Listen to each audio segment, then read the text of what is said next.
Tunggu dulu, sebelum lanjut, pastikan kalian menekan tombol subscribe dulu ya, biar kalian gak ketinggalan aksi-aksi seru Boruto. Cerita dimulai dengan firasat bahwa sesuatu yang sangat besar akan segera terjadi. Kekuatan bantuan terkuat perlahan mulai bersiap, menambah kekuatan mereka demi menghadapi ancaman yang terus mendekat. Meskipun Hagoromo dan Hamura telah lama meninggal, jiwa mereka masih saling terhubung melalui aliran cakra yang tidak terputus. Keduanya tidak ingin hanya diam dan menyaksikan Boruto serta para shinobi lain terus berjuang sendirian melawan Otsutsuki. Dalam keadaan dunia yang semakin hancur, para biju akhirnya berhasil dipulihkan sepenuhnya dan kembali dari kematian. Hagoromo telah mengambil keputusan penting, yaitu membagikan kekuatan para biju kepada para shinobi agar keseimbangan kekuatan bisa terjaga. Ia sudah mempercayakan 3 biju kepada Konoha, karena kini hanya desa itulah yang tersisa setelah sebagian besar umat manusia musnah akibat serangan Otsutsuki. Hagoromo kemudian menjelaskan bahwa ia menitipkan Yonbi, biju berekor 4, ke dalam tubuh Gai untuk sementara waktu. Ia merasa cakra Yonbi sangat cocok dengan Hachimon yang dimiliki Gai, sehingga kekuatan itu bisa digunakan dengan maksimal. Sementara itu, Obito dipercaya menjadi wadah sementara bagi Shukaku. Keputusan ini terpaksa diambil karena Hagoromo merasa senjata terkuat umat manusia tidak boleh dibiarkan menganggur. Ia tidak ingin para biju hanya berdiam diri ketika jumlah manusia yang tersisa sudah sangat terbatas. Selain itu, Mitsuki juga diberi kepercayaan untuk menjaga Hachibi, karena potensinya dinilai mampu menahan dan mengendalikan cakra sebesar itu. Namun, Hamura segera menegaskan bahwa kondisi mereka sekarang berbeda dengan para Jinchuriki di masa lalu. Mereka tidak sepenuhnya menjadi wadah seperti sebelumnya. Jika suatu saat biju keluar dari tubuh mereka, mereka tidak akan langsung mati. Namun sebaliknya, jika para wadah itu yang mati, maka biju yang ada di dalamnya juga akan mengalami nasib yang sama. Setelah mendengar penjelasan dari Hagoromo dan Hamura, Naruto menoleh ke belakang dan melihat para biju yang masih tersisa berdiri di belakangnya. Saat itu terlihat biju berekor 2, 3, hingga ekor 7. Hagoromo yang memperhatikan ekspresi Naruto langsung berbicara dengan suara tenang. Ia mengatakan bahwa ada hal penting yang harus Naruto ketahui. Naruto tidak akan menerima satu biju pun secara langsung ke dalam tubuhnya. Sebagai gantinya, akan ada sesuatu yang muncul di dalam tubuh Naruto, yaitu setengah dari cakra seluruh biju. Dengan begitu, Naruto tetap menjadi penghubung bagi ke-9 biju dan bisa menggunakan seluruh kemampuan mereka tanpa harus menampung mereka secara fisik. Hagoromo menegaskan bahwa Naruto tidak perlu lagi khawatir seperti sebelumnya, karena ikatan itu sudah cukup untuk menjaga keseimbangan kekuatan. Naruto yang mendengar penjelasan tersebut terlihat terkejut. Ia tidak menyangka Hagoromo bisa melakukan hal sebesar itu kepadanya. Melihat reaksi Naruto, Hagoromo kemudian melanjutkan bahwa sisa biju akan dibagikan kepada Yamato dan Shisui. Ia secara khusus menekankan bahwa Yamato, sebagai pengguna elemen kayu, sangat cocok untuk mengendalikan kekuatan biju. Yamato yang mendengar keputusan itu langsung menjawab dengan jujur. Ia mengakui bahwa dirinya merasa belum sepenuhnya siap memikul tanggung jawab sebesar ini, namun ia juga mengatakan bahwa ia tidak memiliki alasan untuk menolak. Dengan penuh rasa hormat, Yamato menyatakan kesediaannya dan percaya sepenuhnya pada keputusan Hagoromo. Tidak lama setelah itu, Hamura langsung bertindak. Ia memasukkan biju ekor 2 ke dalam tubuh Yamato, lalu menempatkan Isobu, biju ekor 3, ke dalam tubuh Shisui. Sambil melakukan itu, Hamura berbicara dengan nada serius. Ia meminta mereka menjadikan biju tersebut sebagai sumber cakra utama. Ia secara khusus menegaskan kepada Shisui bahwa seharusnya ia tidak hidup di era ini, karena kebangkitannya terjadi akibat kekuatan Jigen Boruto. Oleh karena itu, Shisui harus menggunakan kesempatan ini sebaik mungkin dan melakukan segalanya demi dunia. Shisui mendengar itu dan menjawab dengan tegas bahwa ia memahami posisinya. Ia berjanji tidak akan menyia-nyiakan kesempatan ini dan merasa yakin bahwa dengan cakra sebesar itu, ia bisa melakukan banyak hal untuk membantu. Hagoromo kemudian menutup pembicaraan dengan mengatakan bahwa untuk saat ini ia akan mengembalikan kesadaran jiwa mereka semua, khususnya Gai, Yamato, Shisui, dan Obito. Ia mengingatkan bahwa saat ini mereka berada di tengah pertempuran di desa, sehingga mereka harus langsung menggunakan kekuatan tersebut tanpa ragu. Hagoromo menegaskan bahwa ia dan Hamura masih perlu berbicara lebih lama dengan Boruto dan yang lainnya di tempat itu. Ia juga meminta mereka untuk tidak menunjukkan tekad yang setengah-setengah, melainkan terus bertarung dengan sepenuh hati. Ia berjanji bahwa dirinya dan sang adik akan terus memantau mereka, dan menegaskan bahwa pertemuan ini adalah pertemuan terakhir. Gai yang mendengar itu akhirnya berbicara. Ia mengatakan bahwa mereka semua sangat terbantu dengan keputusan ini. Meskipun secara jujur ia ingin berada lebih lama di sana karena bisa bertemu langsung dengan sosok legenda seperti Hagoromo, ia memahami situasinya. Dengan nada penuh semangat, Guy meminta agar kesadaran mereka segera dikembalikan ke dunia nyata. Ia berjanji tidak akan mengecewakan siapapun. Setelah mendengar tekad itu, Hagoromo menyatukan kedua tangannya dan mengucapkan kata perpisahan. Ia mendoakan mereka agar berjuang dengan baik dan mengatakan bahwa dirinya menunggu kabar baik dari mereka semua. Tak lama kemudian, jiwa kesadaran mereka pun dikembalikan. Di saat yang sama, di dalam Konoha, Guy dan yang lainnya langsung merasakan luapan cakra yang sangat besar mengalir dalam tubuh mereka. Kekuatan para biju yang kini dipercayakan kepada mereka mulai beresonansi, menandakan bahwa pertempuran besar selanjutnya akan segera dimulai. Tanpa membuang waktu, Yamato segera memusatkan pikirannya dan mencoba berkomunikasi dengan biju yang kini berada di dalam tubuhnya. Ia menarik napas panjang, lalu meminta aliran cakra tanpa ragu sedikit pun. Respon dari dalam tubuhnya terasa sangat jelas, membuat Yamato langsung membentuk segel tangan dan mengaktifkan Mokuton Mokuri Jutsu. Dari tanah, kayu raksasa bergerak dan membentuk seekor naga besar yang perlahan bangkit dengan suara retakan keras. Yamato menatap ciptaannya sendiri dengan mata sedikit membesar, lalu berkata dalam hatinya dengan nada terkejut namun tetap tenang, "Jadi ini rasanya, kekuatan ini terasa stabil, tidak liar. Aku bisa mengendalikannya. Aku benar-benar bisa menggunakan kekuatan seperti Hokage pertama. Dengan ini, aku tidak hanya bertahan, aku bisa menyerang." Suara biju di dalam tubuhnya langsung menanggapi dengan tenang, seolah tidak terkejut sama sekali. "Bertarunglah sesuai keinginanmu, Yamato. Jangan menahan diri dan jangan khawatir tentang cakra. Aku akan menjadi sumber utama kekuatanmu. Kau bisa melakukan hal-hal yang dulu tidak pernah bisa kau bayangkan." Mendengar itu, Yamato menjawab dengan suara pelan namun penuh tekad, "Terima kasih. Jujur saja, aku masih belum terbiasa dengan keberadaanmu di dalam tubuhku. Tapi dalam situasi seperti ini, aku benar-benar membutuhkan bantuanmu. Jadi tolong, pinjami aku kekuatanmu sepenuhnya." Setelah mengucapkan itu, Yamato kembali membentuk segel tangan dengan gerakan yang lebih mantap. Kali ini ia mengaktifkan Mokuton Hijutsu, Mokuji no Jutsu. Dari tanah, sesosok manusia kayu raksasa muncul dengan tubuh kokoh dan aura tekanan yang kuat. Naga kayu yang sebelumnya ia ciptakan bergerak dan melilit tubuh Mokujin, menyatu seolah menjadi satu kesatuan yang hidup. Yamato melompat dan berdiri di atas kepala Mokujin, tubuhnya tegap meski napasnya mulai berat.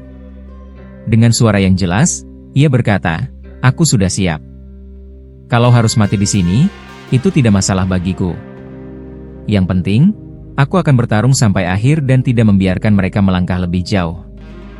Di sisi lain medan pertempuran, Guy menyaksikan kekuatan Yamato dengan sorot mata yang serius. Tanpa ragu, ia segera meminta cakra Yonbi. Permintaannya dijawab seketika. Cakra merah menyelimuti tubuh Guy, disertai panas yang berubah menjadi lapisan magma yang melapisi kulitnya. Tubuhnya mengeluarkan uap panas, dan tanah di bawah kakinya mulai retak. Guy mengepalkan tinjunya dan tertawa kecil sambil berkata, "Aku benar-benar tidak menyangka. Dengan kekuatan ini, aku masih bisa bertarung tanpa harus mati. Bertemu dengan legenda dan menerima kekuatan seperti ini sungguh di luar dugaanku. Sekarang aku merasa tubuhku lebih ringan, dan semangatku justru semakin kuat." Yonbi menanggapi dengan suara berat namun tenang, "Saat ini kau sudah bisa mengakses kemampuanku. Elemen magma adalah kekuatanku. Jika kau mau, kau bisa menyalurkannya langsung melalui taijutsu milikmu. Tendangan dan pukulanmu akan membawa panas dan kehancuran." Guy mengangguk sambil tersenyum lebar dan menjawab, "Itu sangat membantuku. Mari kita menangkan peperangan ini bersama. Setelah semuanya selesai, aku akan mengembalikanmu ke tempatmu. Sekarang, mari kita bergerak dan hentikan mereka."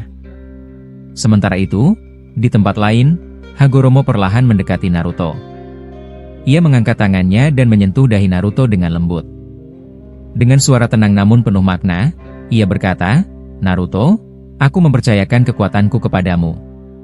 Mungkin saat ini kau sudah tidak lagi berdiri bersama Sasuke, tapi Boruto adalah harapan yang ia tinggalkan. Aku akan memulihkan kekuatanmu agar kau bisa terus melangkah." Naruto membuka matanya dengan ekspresi serius, lalu menjawab, Sejujurnya, aku baru saja sadar dari pingsanku akibat tindakan Boruto. Tubuhku masih terasa berat. Tapi untuk saat ini, aku akan mengerahkan semua kekuatan yang kumiliki. Aku juga sudah merasakan aliran cakra yang kau maksud, kakek. Apa yang kau lakukan benar-benar membantu kami. Hagoromo menggeleng pelan dan berkata, kau tidak perlu memujiku. Ini adalah bagian dari kesalahan ibuku yang masih harus kami tanggung. Aku hanya membantu selagi kita masih terhubung oleh cakra. Setelah ini, pertemuan seperti ini tidak akan terjadi lagi. Untuk sisa para biju, aku akan meletakkannya padamu. Dan Shikamaru, aku menghargai keputusanmu. Shikamaru yang mendengar itu menjawab dengan nada datar namun jujur, kau benar. Aku bukan tipe petarung garis depan seperti mereka. Jika biju ada di dalam tubuhku, itu justru akan mengganggu keseimbangan strategi. Aku akan melakukan apa yang bisa kulakukan dengan caraku sendiri. Hagoromo mengangguk dan berkata, baiklah.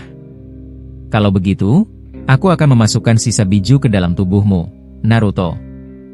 Jangan khawatir. Kau masih akan terhubung dengan Kurama dan yang lainnya. Cakra kalian akan tetap menyatu. Tak lama kemudian, Hagoromo mulai menyalurkan sisa biju ke dalam tubuh Naruto. Boruto menyaksikan semua itu tanpa berkata apapun. Wajahnya tetap dingin, pikirannya masih dipenuhi bayangan Sasuke yang tidak berhasil ia selamatkan. Mitsuki yang menyadari perubahan ekspresi Boruto segera mendekat dan berkata dengan suara lembut, Boruto, aku tidak ingin melihatmu terus memasang wajah seperti itu.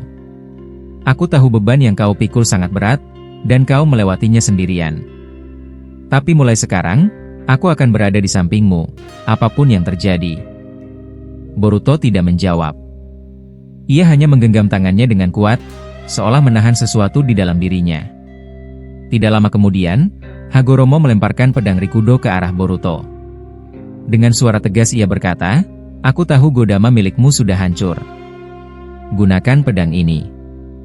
Ini adalah milikku sendiri, dan akan menjadi pengganti pedang Sasuke yang sudah hancur. Boruto menangkap pedang itu dan menatapnya sesaat sebelum berkata, aku tidak tahu harus berkata apa, kakek. Aku hanya berharap semua ini segera berakhir. Jujur saja, aku sudah sangat lelah. Otsutsuki terus muncul tanpa henti. Rasanya seperti aku terjebak dalam mimpi buruk yang tidak pernah selesai. Aku hanya ingin semuanya berakhir dan bisa beristirahat. Hagoromo menatap Boruto dengan sorot mata tenang namun tegas, lalu menjawab dengan suara yang dalam, jangan mengatakan hal seperti itu di hadapanku. Bangkitlah dan teruslah berjuang. Kau sudah tahu apa yang harus kau lakukan sejak awal. Jigan milikmu akan terus bersinar dan tidak akan pernah pudar. Itu bukan kebetulan, dan juga bukan beban. Itu adalah kekuatan yang diberikan langsung kepadamu, dan kau dipilih untuk membawanya. Boruto mendengar kata-kata itu tanpa menundukkan kepala, lalu menjawab dengan suara pelan namun penuh tekad, aku akan terus berjalan. Apapun yang menungguku di depan, aku akan melangkah sampai tubuh ini benar-benar tidak bisa bergerak lagi.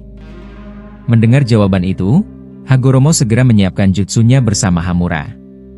Aliran cakra di sekitar mereka mulai berubah, dan ruang tempat mereka berdiri terasa bergetar perlahan. Hagoromo kemudian berkata, bersiaplah. Aku akan mengembalikan kalian semua ke tempat asal kalian. Akulah yang memanggil kalian ke sini, dan ingatlah baik-baik, ini adalah pertemuan terakhir kita. Setelah ini, aku tidak akan bisa muncul lagi di hadapan kalian. Aku dan Hamura sudah melakukan semua yang kami mampu. Selebihnya, kami hanya bisa mendoakan agar kalian berhasil. Kalau begitu, pergilah dan bertarunglah sampai akhir. Setelah kata-kata itu diucapkan, Hagoromo mengaktifkan jutsunya, dan dalam sekejap kesadaran mereka kembali ke tempat masing-masing. Begitu kesadarannya pulih, Boruto tidak membuang waktu sedikit pun. Ia langsung berlari kencang meninggalkan tempat itu dan menuju ke arah Konoha. Mitsuki yang melihatnya segera menyusul, menyesuaikan langkahnya agar tetap berada di samping Boruto. Sambil berlari, Mitsuki berkata dengan napas yang masih belum stabil, kau tidak perlu terburu-buru seperti ini. Kesadaran kita baru saja kembali, dan kepalaku masih terasa sedikit pusing. Tubuh kita butuh waktu untuk menyesuaikan diri. Boruto menjawab tanpa menghentikan langkahnya, aku sudah kehilangan tanda segel Hiraishin yang ada di Konoha. Jadi aku tidak bisa berpindah dengan cepat. Satu-satunya cara adalah berlari secepat mungkin. Mitsuki mengangguk pelan dan berkata, "Kalau begitu aku mengerti. Aku hanya berharap Shikamaru tidak terlalu marah karena kita pergi tanpa menunggu mereka." Boruto menjawab dengan nada datar, "Tenang saja. Mereka sudah tahu aku akan bertindak seperti ini. Aku sudah melakukan apa yang dia inginkan, yaitu mengembalikan ayahku. Jadi, tidak ada alasan bagi mereka untuk menahanku lagi." Tak lama setelah itu, dari tangan Boruto tiba-tiba muncul pedang Rikudo milik Hagoromo. Boruto menatap pedang itu sejenak lalu berkata, "Akhirnya pedang ini benar-benar sampai ke tanganku. Kakek Rikudo, kau memang tidak pernah setengah-setengah. Aku tidak akan menyia-nyiakan kepercayaanmu. Mitsuki, bagaimana denganmu? Apa kau merasakan sesuatu yang berbeda sekarang?" Mitsuki menjawab sambil terus berlari, "Tentu saja. Cakraku terasa penuh dan stabil. Sepertinya itu karena Tuan Hachibi. Saat ini dia ada di dalam tubuhku dan sedang mengumpulkan cakra dalam jumlah besar untukku." Boruto mengangguk dan berkata, "Begitu ya? Kurama juga melakukan hal yang sama. Dia tidak bisa diajak bicara sekarang, tapi aku bisa merasakan dia sedang mengumpulkan cakra untukku. Semoga kau tidak kesulitan mengendalikannya." Sementara itu, di tempat lain, Naruto, Shikamaru, dan Sai masih belum bergerak. Naruto berdiri dengan mata terpejam, mengumpulkan energi alam dalam jumlah besar untuk memasuki Sage mode secara perlahan dan stabil. Shikamaru yang mengamati itu berkata, "Berapa lama lagi, Naruto?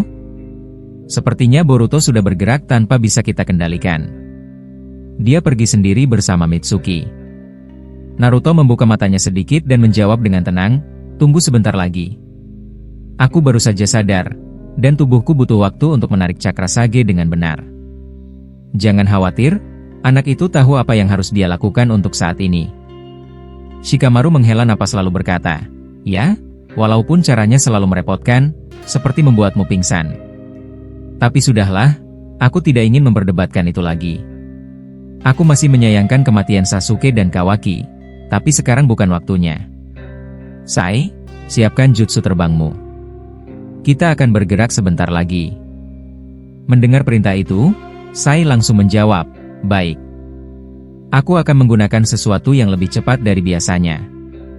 Ia kemudian membuka gulungan besar dari punggungnya dan mulai melukis dengan gerakan cepat. Dalam waktu singkat, 3 burung phoenix raksasa terbentuk dan siap untuk terbang. Naruto yang melihatnya berkata, "Kerja yang bagus, Sai. Itu sangat membantu. Tapi beri aku sedikit waktu lagi sebelum berangkat." Sai membalas, "Tenang saja. Dengan burung ini, kita bisa tiba lebih cepat daripada Boruto dan Mitsuki. Sayangnya, aku hanya bisa membuat 3. Jika bisa lebih banyak, aku sudah mengirimkannya ke mereka." Shikamaru mengangguk dan berkata, "Tidak masalah, itu sudah cukup. Tugas kita sekarang adalah kembali ke desa dan memastikan situasinya." Namun tiba-tiba Naruto berkata dengan nada tegas, "Tidak perlu. Aku saja yang akan menuju ke Konoha. Shikamaru dan Sai, kalian kumpulkan warga yang sudah dievakuasi. Pastikan mereka menjauh dan tetap aman. Kalian tidak perlu masuk ke dalam medan perang. Serahkan bagian terberat itu padaku." Shikamaru yang mendengar ucapan Naruto itu langsung menghela napas, lalu menjawab dengan nada serius, "Maaf, Naruto. Kali ini aku tidak bisa menuruti perintahmu. Sejujurnya, aku ingin kembali ke desa dan melihat sendiri bagaimana keadaan di sana, meskipun risikonya besar dan aku bisa saja mati. Itu bukan masalah bagiku. Lagi pula, Kiba dan yang lainnya sudah menjaga warga desa yang dievakuasi, jadi urusan itu sudah cukup aman." Naruto menatap Shikamaru beberapa saat, lalu menjawab dengan nada tenang, "Baiklah, aku tidak akan memaksamu. Jika itu keputusanmu, maka ayo kita pergi sekarang." Begitu Naruto selesai berbicara, kedua matanya berubah memasuki Sage mode. Namun bentuk matanya terlihat berbeda dari biasanya, aura cakranya terasa lebih padat dan lebih tenang. Shikamaru yang melihat perubahan itu terkejut dan langsung berkata, "Tunggu sebentar, Sage mode apa itu? Aku belum pernah melihat bentuk seperti itu sebelumnya." Naruto menjawab singkat sambil melangkah maju, "Lupakan saja. Itu bukan hal yang perlu dipermasalahkan sekarang. Yang penting kita segera bergerak. Setelah itu, Naruto langsung naik ke atas burung phoenix buatan Sai, diikuti oleh Shikamaru dan Sai. Beberapa saat kemudian, burung itu mengepakkan sayapnya dengan kuat dan terbang cepat menuju Konoha. Di sisi lain, Boruto dan Mitsuki yang masih berlari di daratan melihat burung phoenix milik Sai melesat melewati mereka dengan kecepatan tinggi. Shikamaru yang berdiri di atas burung itu sempat berkata dengan nada bercanda, "Maaf saja, kami berangkat lebih dulu. Burung ini tidak bisa membawa terlalu banyak orang." Boruto hanya memperhatikan tanpa berkata apapun, tetapi Mitsuki langsung bergerak cepat. Ia memanggil ularnya, menarik tubuh Boruto, lalu memanjangkan lengannya dan meloncat naik ke atas burung phoenix tersebut. Melihat itu, Boruto tersenyum tipis dan berkata, "Kau tidak bisa meninggalkan kami begitu saja, Paman." "Kerja bagus, Mitsuki. Kau melakukan persis seperti yang aku pikirkan." Shikamaru mendengar itu dan menghela napas panjang, lalu menjawab, "Dasar anak bandel. Inilah akibatnya kalau kalian pergi tanpa berpikir panjang. Tapi sejujurnya, aku memang sudah menduga kalian akan melakukan hal seperti ini." Naruto yang melihat situasi itu tersenyum dan berkata, "Boruto, pindahlah ke sini. Jangan terlalu dekat dengan Shikamaru, kecepatan burungnya bisa berkurang." Mendengar itu, Boruto langsung melompat ke tempat Naruto berdiri. Naruto lalu berkata dengan suara lebih lembut, "Kerja bagus. Ayah bangga padamu, Boruto. Sisanya biar ayah yang membantu." Boruto menundukkan pandangan sejenak, lalu berkata, "Maaf, ayah. Aku tidak bisa menyelamatkan Paman Sasuke. Tapi setidaknya aku berhasil mengembalikan nyawa ibu dan Himawari. Aku pikir mereka sudah pergi cukup jauh dari desa bersama rombongan evakuasi." Naruto mendengarkan dengan saksama lalu menjawab, "Kau benar. Dengan Sage Mode, aku bisa merasakan keberadaan mereka. Mereka masih hidup. Begitu juga dengan Sarada, dia juga selamat. Tapi aku tidak menyangka kau bisa menghidupkan kembali banyak orang dengan matamu. Apa kau benar-benar baik-baik saja? Apa tidak ada efek samping yang kau rasakan sekarang?" Boruto menarik napas dalam dan menjawab, "Efek sampingnya seharusnya aku mati. Awalnya seperti itu. Tapi entah mengapa sampai sekarang aku masih hidup setelah melakukannya. Namun kemampuan itu sudah tidak bisa digunakan lagi.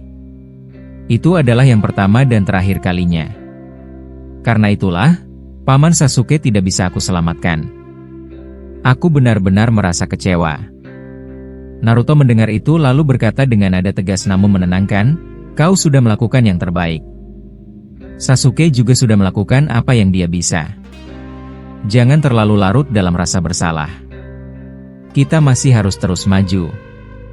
Saat itu Naruto melihat pedang Rikudo yang ada di tangan Boruto dan berkata, "Sepertinya ayah pernah menggunakan pedang itu dulu, meskipun bentuknya sedikit berbeda. Coba ayunkan pedang Rikudo itu, Boruto." Tanpa ragu, Boruto mengayunkan pedang tersebut. Seketika angin kencang muncul dan mendorong burung phoenix dengan kuat, membuat kecepatan mereka meningkat drastis. Shikamaru langsung panik dan berteriak, "Sial, ini terlalu cepat. Aku bisa jatuh, Boruto." Mitsuki segera mengulurkan ular miliknya untuk menahan tubuh Shikamaru agar tidak terjatuh.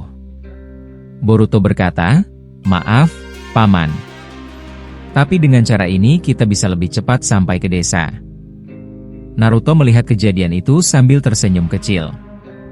Di dalam hatinya, ia berkata, "Aku harus menggunakan jutsu terakhir itu. Sepertinya kekuatanku benar-benar telah pulih. Apapun yang menunggu di Konoha, aku akan menghadapinya. Aku akan menggunakan kembali Baryon Mode dengan seluruh cakra para biju yang ada." Kurama yang mendengar pikiran itu menjawab, "Jika Boruto tahu rencanamu, dia pasti akan kecewa. Apa kau benar-benar siap?" Naruto menjawab dalam hati, "Jangan pernah katakan ini pada Boruto, Kurama. Ini bukan hanya tentang tugas. Ini juga tentang balas dendam. Aku tidak bisa membiarkan Sasuke mati begitu saja." Di kejauhan, dari udara, Naruto mulai melihat wujud desa Konoha yang hancur dan porak-poranda, dan tekad di dalam dirinya semakin menguat. Orang-orang yang tewas akibat perang melawan manusia pohon dewa serta para Otsutsuki yang menyerang bumi kini bangun tanpa rasa takut, seolah baru tertidur sebentar. Boruto sengaja menghapus ingatan mereka tentang perang agar mereka bisa melanjutkan hidup tanpa beban, tanpa trauma, dan tanpa rasa cemas. Bangunan desa Konoha pun kembali seperti sedia kala, tidak ada yang hancur, karena Boruto menyalin bentuk Konoha dari masa lalu dan menerapkannya ke masa sekarang menggunakan kemampuan IT-nya. Di salah satu sudut desa, Shikamaru perlahan membuka mata. Ia menatap langit dengan pandangan bingung, seolah baru bangun dari mimpi yang sangat panjang. Ketika ia bangun sepenuhnya, ia melihat Shikadai dan Temari berdiri di sampingnya. Shikamaru mengusap wajahnya dan berkata dengan suara pelan, Aku hidup? Bagaimana aku bisa bangun?" Temari menenangkan suaminya sambil menjawab, "Kami juga tidak tahu apa yang terjadi, tapi rasanya seperti baru melewati tidur panjang." Shikadai menambahkan, "Ayah, desa terlihat aman. Sepertinya semua orang juga bangun bersamaan." Fenomena itu terjadi pada seluruh penduduk, kecuali Naruto, Hinata, dan Himawari. Kesadaran mereka masih ditahan oleh Boruto karena ia sendiri sedang berada di dimensi lain melawan Otsutsuki. Melalui jogannya, Boruto melihat dengan jelas bahwa jutsunya berhasil. Namun beberapa detik kemudian napasnya mulai terengah dan detak jantungnya melambat. Otsutsuki yang berdiri di hadapannya tersenyum tipis dan berkata, "Jangan berlagak kuat, Uzumaki Boruto. Aku bisa melihat apa yang kau lihat. Semua orang di desamu telah hidup kembali. Aku akui, kemampuanmu cukup mengejutkan. Padahal aku sudah melenyapkan mereka sebelumnya. Tapi aku bisa merasakan tubuhmu mulai melemah." Boruto menahan napasnya, lalu menjawab, "Jangan pedulikan tubuhku. Fokus saja pada pertarungan ini. Walau kau sudah penuh luka, kau masih memaksakan diri berdiri." Suaranya terdengar stabil, tapi tubuhnya tampak gemetar halus. Otsutsuki itu tertawa pelan. "Kau membuatku marah, Boruto. Semua tindakanmu mengganggu rencana yang sudah kuatur. Aku selalu menikmati kehancuran, tapi kau menghapusnya begitu saja." Boruto tidak menjawab dan langsung membentuk Kage Bunshin Shinojutsu. Dari bayangan itu, ia menciptakan satu Bunshin, lalu mengubahnya menjadi ular putih bermata jaugan dengan ukuran sangat besar. Tubuh ular itu memanjang memenuhi sebagian dimensi. Otsutsuki tampak muak melihat kemampuan Boruto. "Kau benar-benar bisa melakukan apapun sekarang, ya?" katanya dengan nada kesal.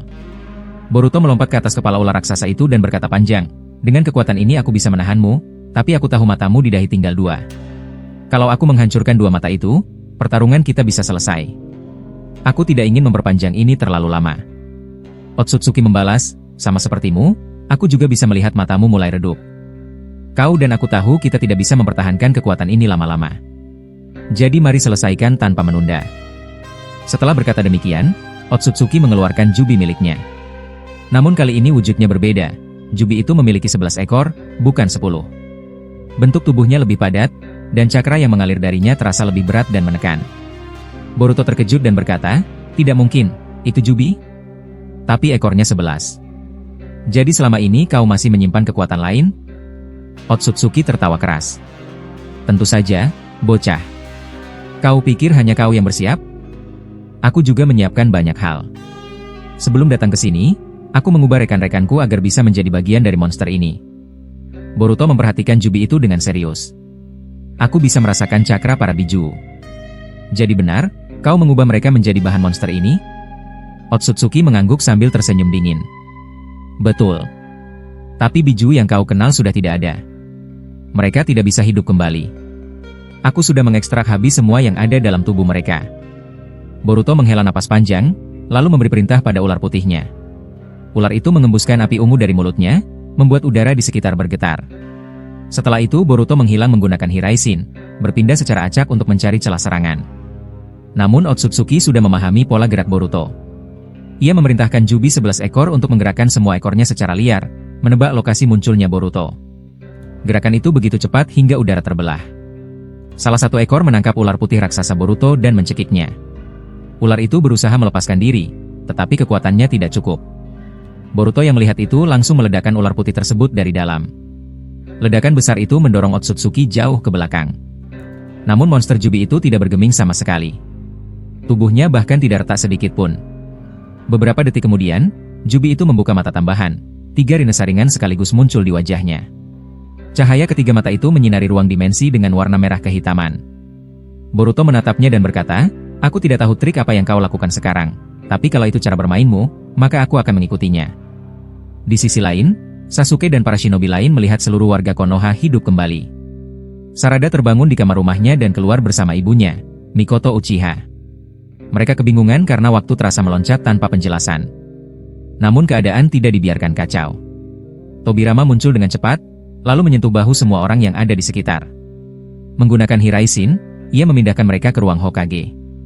Setelah semua berkumpul, Tobirama berkata, tampaknya formula Hiraishinku masih ada di ruangan ini. Itu sebabnya aku bisa membawa kalian tanpa hambatan. Kita perlu membicarakan sesuatu dengan serius. Orochimaru yang ikut terbawa ke dalam ruangan tersenyum kecil. Aku tidak menyangka kau membawa aku juga, tetapi baiklah. Sepertinya aku harus bekerja sama. Lagi pula, Boruto sudah memulihkan namaku. Tidak ada yang ketakutan padaku seperti dulu. Mereka semua duduk membentuk lingkaran. Sasuke yang duduk di samping Orochimaru melirik dan berkata dengan nada jijik, "Wajahmu kenapa? Kenapa kau terlihat terlalu senang seperti itu?" Sangat menjengkelkan. Orochimaru menutup mulutnya sambil tertawa pelan. "Santai saja, Sasuke. Aku hanya senang karena kau akan menjadi Hokage sementara. Kau harusnya bangga." Sasuke menghela napas panjang. Dasar Boruto. Dia membuat keputusan sesuka hati. Aku tidak mengerti bagaimana dia bisa punya kemampuan besar seperti ini.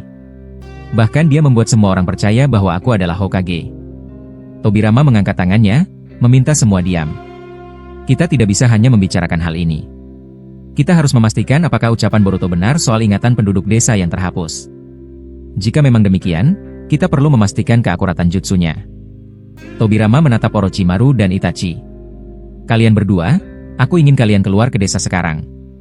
Lihat reaksi penduduk saat melihat kalian. Jika mereka benar-benar lupa dengan masa lalu kalian, itu berarti jutsu Boruto bekerja sempurna. Jika tidak, kita harus menyusun rencana lain. Itachi berdiri perlahan sambil berkata, "Baik. Aku akan melakukannya sekarang." Orochimaru ikut berdiri dengan senyum kecil. Mereka berdua berjalan keluar ruangan untuk memulai pengujian itu. Setelah beberapa menit berdiskusi di ruang Hokage, Itachi dan Orochimaru akhirnya keluar. Keduanya berjalan perlahan menyusuri jalan utama desa Konoha yang kini penuh dengan warga yang hidup kembali. Rumah-rumah tampak rapi, toko-toko mulai buka, dan suasana terasa seperti hari biasa tanpa tanda-tanda bahwa sebelumnya desa itu sempat hancur total. Orochimaru menatap sekeliling sambil berkata, "Itachi, aku penasaran sekali. Aku ingin tahu bagaimana reaksi orang-orang ketika melihat kita. Menurutmu apa benar mereka tidak ingat apapun tentang masa lalu kita? Kalau memang benar, mungkin aku bisa hidup di sini dengan tenang tanpa harus diawasi terus." Itachi mengangguk pelan. Ia menjawab, "Aku juga ingin memastikan itu. Dari apa yang kulihat, mereka tampak sibuk dengan kegiatan masing-masing. Seolah-olah tidak pernah terjadi apapun pada mereka sebelumnya." Mereka berdua terus berjalan sambil mengamati perilaku warga, dan tampak jelas bahwa tidak ada satupun yang bereaksi takut atau waspada saat melihat Orochimaru maupun Itachi. Tidak lama setelah itu, di tengah perjalanan mereka bertemu Shikamaru yang sedang berjalan menuju gedung Hokage. Orochimaru berbisik kepada Itachi, "Perhatikan baik-baik reaksinya. Dia Shikamaru, tangan kanan Hokage Naruto. Jika seseorang secerdas dia tidak curiga, berarti jutsu Boruto bekerja." Shikamaru memandang mereka berdua dan berkata santai, "Hei, Orochimaru, Itachi. Kalian berdua sedang apa berkeliaran dekat kantor Hokage? Sudah lama sekali aku tidak melihat kalian. Kalian terlihat baik-baik saja." Orochimaru memberi senyum ringan, lalu menjawab, "Tidak ada hal penting. Kami hanya menghabiskan waktu dan berniat kembali mengunjungi desa." "Apa itu menjadi masalah untukmu?" Shikamaru mengangguk kecil sambil menjawab, "Tidak masalah. Aku sempat berpikir kalian sedang menjalankan misi yang panjang. Omong-omong, apakah Hokage Sasuke ada di dalam? Aku ingin membicarakan sesuatu dengannya." Mendengar itu, Itachi dan Orochimaru saling menatap penuh keterkejutan. Mereka langsung memahami bahwa perkataan Boruto sebelumnya adalah fakta. Semua orang kini menganggap Sasuke sebagai Hokage. Orochimaru berdeham kecil dan berkata, "Hokage Sasuke, ya?" Kedengarannya unik juga. Lalu ia bertanya, "Ngomong-ngomong, Shikamaru, kau tahu di mana Uzumaki Boruto? Kami mencarinya." Shikamaru memandang Orochimaru bingung dan menjawab, "Boruto? Siapa dia? Aku baru pertama kali mendengar nama itu dari mulutmu. Dia dari klan Uzumaki?" Orochimaru membalas dengan senyum tipis, "Begitu rupanya. Tidak apa-apa kalau begitu. Lanjutkan tugasmu." Kami hanya ingin berjalan menikmati suasana desa. Shikamaru menghela napas sambil berkata, kalian berdua terdengar aneh. Tapi terserah, lakukan saja apa yang kalian mau. Setelah itu Shikamaru melanjutkan langkahnya menuju ruang Hokage. Begitu Shikamaru menjauh, Orochimaru menatap Itachi sambil berkata pelan, kau melihat itu, bukan? Ini menarik. Dia bahkan tidak curiga sedikit pun melihatku. Boruto benar-benar mengubah memori mereka. Mari kita ikuti dia, Itachi. Itachi tidak menjawab, ia hanya mengangguk dan berjalan mengikuti Orochimaru kembali ke kantor Hokage. Sesampainya di sana, Shikamaru sudah membuka pintu ruang Hokage dan masuk tanpa ragu. Ia tidak tampak terkejut melihat siapa saja di dalam ruangan. Beberapa saat kemudian, Orochimaru dan Itachi juga masuk. Orochimaru tersenyum dan berkata, tidak diragukan lagi, Nidaime Hokage. Semua yang dikatakan bocah itu benar. Sasuke tidak bisa menghindar kali ini. Shikamaru yang mendengar itu langsung mengernyit. Dia berkata, Orochimaru, dari tadi kau berbicara aneh. Aku tidak mengerti apa maksudmu. Lagi pula, aku juga baru sadar bahwa di sini ada Madara. Sepertinya Sasuke memanggil kalian semua. Apa aku melewatkan sesuatu? Tobirama mendecak kesal sambil berkata, sial, jujur saja, aku masih merasa aneh dengan situasi ini. Bahkan Madara tidak menunjukkan sedikit pun rasa takut. Kau beruntung sekali, Madara. Semua dosa masa lalumu hilang dari ingatan orang-orang. Madara menatap sekeliling lalu menjawab, aku juga merasa tidak nyaman. Membayangkan mereka tidak tahu apa yang pernah kulakukan membuat suasana di sini terasa aneh. Shikamaru makin bingung dan berkata, apa sebenarnya yang kalian bicarakan? Dari tadi kalian semua membuatku tidak mengerti apa-apa. Sasuke akhirnya memotong pembicaraan dan berkata dengan tegas, Shikamaru, lupakan itu. Apa alasanmu datang ke sini? Katakan saja langsung sebelum kau semakin kebingungan. Shikamaru menarik napas lalu berkata, aku merasa ada yang hilang dalam ingatanku. Sesuatu yang penting. Aku tidak tahu bagaimana menjelaskan ini, tapi semua warga di luar sana juga merasakan hal yang sama. Aku rasa ada perubahan besar yang kita semua tidak sadari. Sasuke menanggapi dengan nada tenang, kalau hanya itu, kau boleh kembali. Kami sedang membicarakan sesuatu yang penting di sini. Namun Shikamaru belum selesai. Ia melanjutkan, masih ada satu hal. Para daimyo akan datang beberapa hari ke depan untuk melantikmu sebagai Hokage ke-8. Karena Naruto masih belum sadar dan mereka tidak bisa membiarkan kursi Hokage kosong terlalu lama. Mendengar itu, Sasuke hanya menatap meja tanpa berbicara. Dalam hatinya ia bergumam, sialan, Boruto. Kenapa kau harus membuat semua ini semakin rumit? Aku berharap kau cepat kembali dan memperbaiki keadaan. Shikamaru memperhatikan tatapan Sasuke dan berkata, ada apa? Kau tanpa ingin mengatakan sesuatu. Apa aku salah bicara? Sasuke menggeleng. Tidak ada apa-apa. Kau boleh keluar. Kami ingin melanjutkan pembicaraan di sini. Shikamaru memandang mereka satu persatu, namun akhirnya ia pergi dan menutup pintu. Begitu pintu tertutup, Orochimaru langsung tertawa kecil sambil berkata, menarik sekali. Sasuke, kau akhirnya menjadi Hokage. Aku tidak sabar melihat para daimyo melantikmu. Tobirama langsung memukul meja dan berkata, kau ini benar-benar menyebalkan. Ini bukan waktunya tertawa, Orochimaru. Tapi kurasa tidak ada lagi yang perlu diragukan dari jutsu Boruto. Sasuke menanggapi, Shikamaru bilang ingatannya terganggu. Dia tidak tahu apa yang hilang, tapi dia merasakannya. Kalau saja aku tidak masuk ke dalam Tsukuyomi Itachi sebelumnya, aku pasti akan bingung seperti Shikamaru. Sementara itu di dimensi lain, Boruto menghadapi keadaan yang semakin sulit.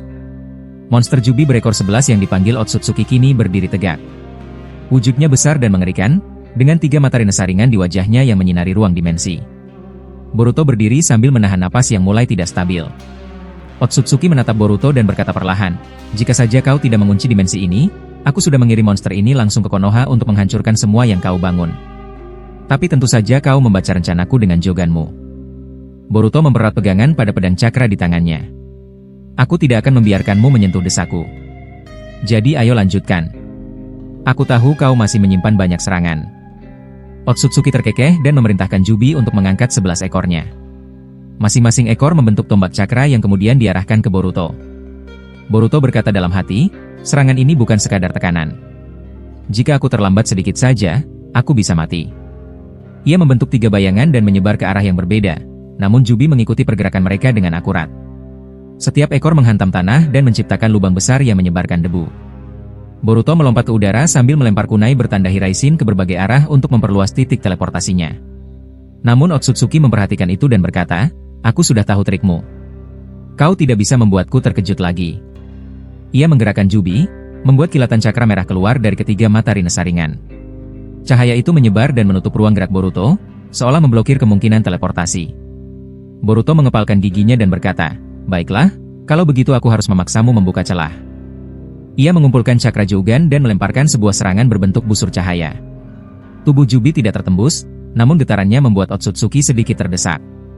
Pertarungan itu terus meningkat intensitasnya. Tekanan cakra dari keduanya memenuhi dimensi dan membuat udara terasa berat. Boruto berusaha mengatur napas sambil berkata, "Jika aku jatuh duluan, Konoha tidak punya waktu untuk menyelamatkan diri." Namun di sisi lain, Otsutsuki tersenyum lebar dan menjawab, "Aku ingin melihat seberapa lama kau bisa bertahan." Boruto menatap monster berekor 11 itu dengan rasa heran yang sulit disembunyikan. Ia berkata pelan namun tegas, "Ekor 11, ini pertama kali aku melihat makhluk seperti itu. Cakranya berbeda sekali, dan jujur saja aku tidak mengerti bagaimana makhluk seperti ini bisa terbentuk." Belum sempat Boruto melanjutkan ucapannya, monster itu langsung menggerakkan seluruh ekornya sekaligus. Setiap ekor bergerak cepat seperti cambuk raksasa dan langsung mengarah untuk menyerang Boruto yang melayang di udara. Melihat serangan besar itu datang, Boruto segera mengeluarkan besi hitam miliknya dan mengubahnya menjadi pedang. Ia mencoba memotong salah satu ekor Jubi, namun saat pedangnya menyentuh ekor tersebut, pedang itu langsung patah seketika, seolah tidak memiliki daya sama sekali. Boruto tidak punya pilihan lain selain menggunakan Hiraishin untuk menghindar, berpindah dari satu titik ke titik lain dengan cepat. Otsutsuki yang memperhatikan Boruto mulai terdesak langsung berkata dengan nada puas, "Di awal kau terlihat sangat kuat dan aku mengakuinya. Tapi dari awal aku sudah memikirkan cara untuk menguras cakramu. Melawan monster ini tidak akan semudah pertarunganmu sebelumnya. Kau bahkan bisa melepaskan Kyuubi yang kau kurung itu jika ingin bertahan sedikit lebih lama." Boruto menatapnya dari jauh dan menjawab, "Kau tampak bahagia sekali. Apa itu karena kau sudah mengeluarkan seluruh kekuatanmu?" Otsutsuki tertawa kecil lalu berkata, "Jangan bicara seolah kau masih memegang kendali, bocah. Monster ini akan menghisap cakra di sekitar area setiap menitnya. Aku ingin melihat seberapa lama kau bisa bertahan sambil melawanku." Setelah itu, Jubi membuka mulutnya dan membentuk bola cakra besar. Boruto menyadari bahaya yang mendekat lalu bersiap. Ia mengaktifkan karma dan memusatkan seluruh kekuatan itu di tangan kanannya untuk menyerap serangan tersebut. Namun sebelum ia bisa menyerap semuanya, sebuah portal kecil tiba-tiba terbuka di belakangnya, dan salah satu ekor monster itu muncul dari dalam portal dan melilit ke arah Boruto. Boruto terkejut namun segera merespons cepat. Dengan mengandalkan kekuatan Jougan, ia menghantam ekor itu dengan Oda Marasengan, membuat tubuhnya terpental mundur namun berhasil melepaskan diri dari ancaman ikatan. Saat Boruto masih belum stabil mendarat, bola cakra yang sebelumnya ditahan Oda Marasengannya akhirnya dilepaskan ke arahnya. Boruto yang belum mendapatkan posisi seimbang segera menggunakan teknik Uchiose Semyojinmon untuk mengubah arah serangan tersebut. Bolangan cakra itu terpental menjauh dan meledak di sisi lain dimensi, menciptakan gelombang energi yang mengguncang seluruh area gelap itu. Ledakan tersebut bahkan membuat udara terasa bergetar. Kurama yang berada di dalam segel hanya bisa menyaksikan semuanya tanpa suara. Ia tidak mampu berbicara karena Boruto sebelumnya mengurungnya sepenuhnya agar tidak ikut campur. Namun Boruto bisa merasakan bahwa Kurama ingin mengatakan sesuatu. Ia melepas segel tanpa memanggilnya keluar dan berkata, "Baiklah Kurama, aku bebaskan kau bicara. Maaf kalau tadi aku terlalu memaksamu, tapi aku tidak ingin kau muncul seperti sebelumnya. Sekarang kau bisa bicara dari dalam segel." Kurama mendesah panjang lalu berkata, "Aku tidak peduli soal itu sekarang. Dengarkan baik-baik, Boruto. Monster berekor 11 itu bukan Jubi biasa. Aku bisa merasakan komposisinya. Itu gabungan Jubi milik Ishiki dan ke-9 Biju milik Kaguya. Mereka digabungkan menjadi satu dan itu sebabnya cakranya terasa sangat berbeda." Kurama melanjutkan, "Cakra itu tidak stabil, namun justru karena itu ia sangat berbahaya. Hati-hatilah, Boruto. Cakra yang keluar darinya bukan energi yang bisa dianggap biasa." Boruto mengangguk sambil menjawab, "Baik, jadi itu penyebabnya. Dari tadi aku merasa seperti mengenali cakra para biju. Tapi seperti yang kubilang sebelumnya, aku tidak mau kau keluar. Jika kau muncul, dia bisa merebutmu kapan saja." Kurama berkata pelan, "Aku sudah menyiapkan sesuatu. Saat kau mengurungku, aku mengumpulkan cakra sebanyak mungkin. Aku akan meminjamkan sebagian besar padamu sekarang." Boruto merasakan aliran cakra besar masuk ke tubuhnya. Mata Jougannya kembali terang dan jelas. Ia bisa melihat lebih jauh dan lebih detail dari sebelumnya. Boruto berkata, "Terima kasih, Kurama. Ini sangat membantu." Dengan ini aku bisa mempertahankan kekuatan mataku lebih lama. Boruto segera melangkah maju mendekati Jubi berekor 11 itu. Ia memfokuskan Juugannya dan membuat kayu runcing muncul dari tanah, mencoba menusuk mata monster tersebut. Namun Jubi menghancurkan semua kayu itu hanya dengan gerakan kecil. Otsutsuki tertawa dan berkata, "Jadi kau melepaskan Kyuubi. Tapi itu percuma. Monster ini akan menangkapnya nanti. Aku akan memastikan tidak satupun biju lepas dariku lagi." Setelah mengatakan itu, Otsutsuki memerintahkan monster itu bergerak. Jubi membuka mulutnya lebar-lebar, menciptakan serangan angin hisap yang sangat kuat. Boruto merasakan tubuhnya terseret perlahan menuju mulut monster itu. Ia sadar bahwa jika ia terlalu dekat, peluang untuk selamat menjadi kecil. Boruto segera memakai Hiraishin lagi dan muncul tepat di belakang Otsutsuki. Ia menghantamkan rasengan langsung ke arah jidat Otsutsuki. Namun Otsutsuki melihatnya tepat waktu dan masuk ke dalam tubuh Jubi, membuat serangan Boruto meleset total. Beberapa detik kemudian, Jubi kembali menggerakkan ekornya yang panjang untuk menangkap Boruto yang melayang di atasnya. Melihat ekor-ekor itu datang, Boruto kembali menghilang dengan Hiraishin. Dari kejauhan ia berkata, "Monster ini tidak bisa diserang dengan cara biasa. Kalau begitu aku juga akan menunjukkan sesuatu yang belum pernah kau lihat sebelumnya, Otsutsuki."